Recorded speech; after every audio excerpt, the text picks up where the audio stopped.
So it is very possible that a senator who is not inclined to attend a hearing on bullying would not attend, not knowing that there's going to be another topic taken up. Under the Blue Ribbon Committee powers, if everybody else can do it. Hindi ko po sinaswapang yun. E di palitan natin, let's amend. What is our intention? Because we just have to be clear about the rules. We are a institution governed by rules so that we can do our job properly.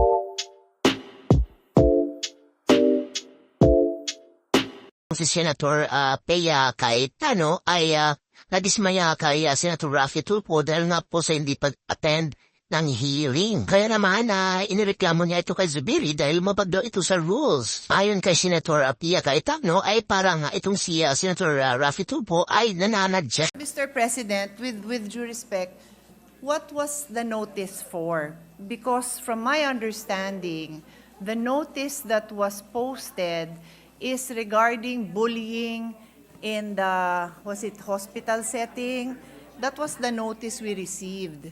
So it is very possible that a senator who is not inclined to attend a hearing on bullying would not attend, not knowing that there's going to be another topic taken up. I think that is the important point that we should be discussing, Mr. President. What is the point of a notice if matters beyond the notice are going to be taken up intentionally? Of course, kung nabanggit, and then the chairman, on the side is, pakituloy lang yung issue na yon.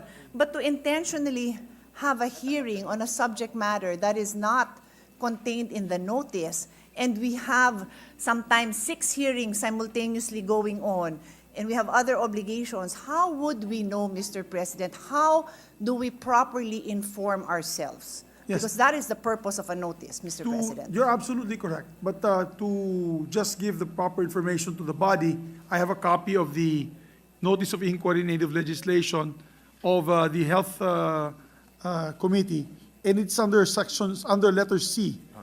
Under letter C of its notice, Motu Proprio Inquiry Native Legislation on the Rights of Patients to Appropriate Medical Care. Mr. President, yesterday, Senator Tulfo and myself delivered a privileged speech regarding the multi-level marketing scheme of a certain pharmaceutical agency named Belkens.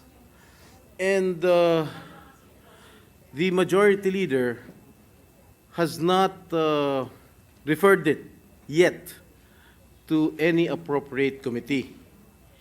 And I heard that Senator J.V. Ejercito had a similar resolution that was filed and was not yet referred to the appropriate committee. And much to my surprise, Mr. President, the committee chaired by Senator Bongo heard conducted a hearing this morning and heard the privileged speeches of myself and Senator Tulfo.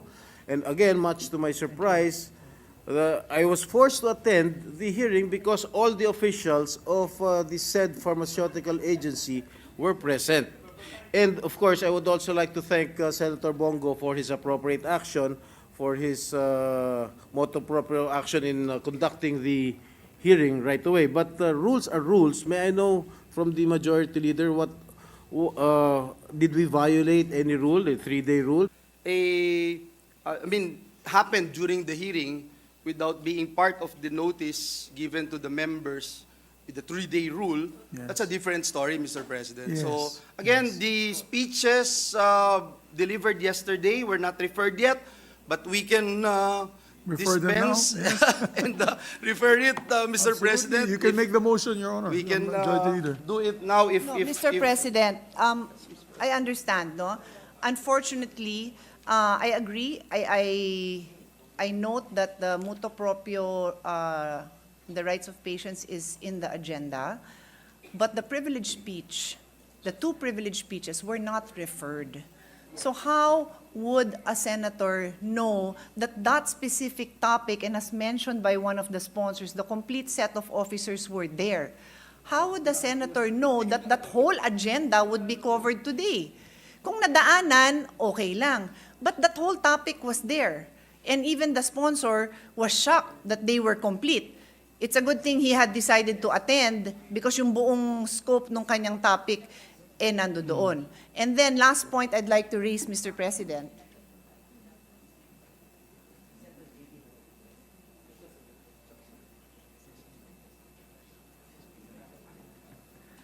It was the, Under Rule 10, sorry, sorry.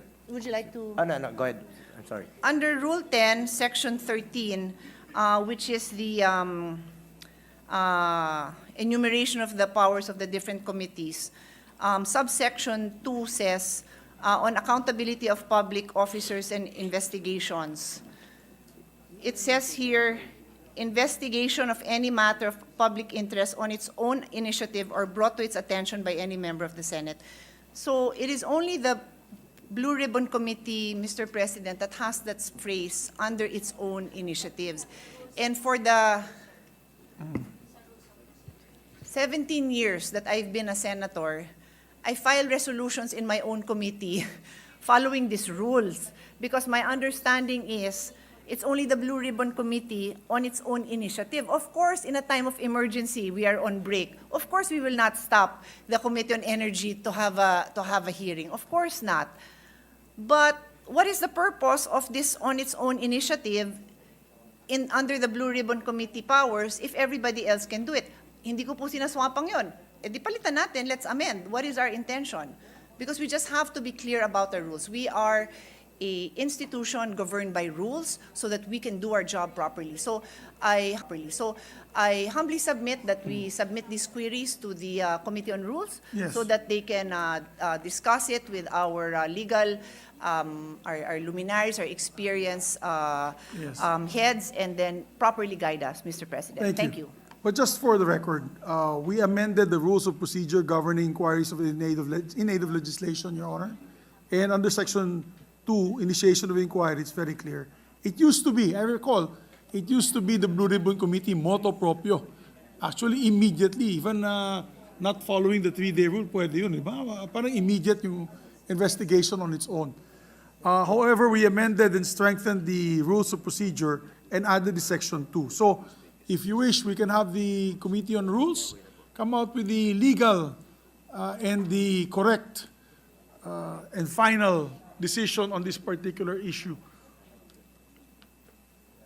Yes, so we can refer to the Committee on Rules to come up with a decision. Mr. President, we admire and respect the issues raised in today's session, and there's always room for improvement, Mr. President, and as we are talking about some other matters, Mr. President, with regard to our rules, we can always look into it and study further and improve as much as we can, Mr. President, in order to give our best service to our country and people. And yes, We and thank just to add, Majority Leader, just to add,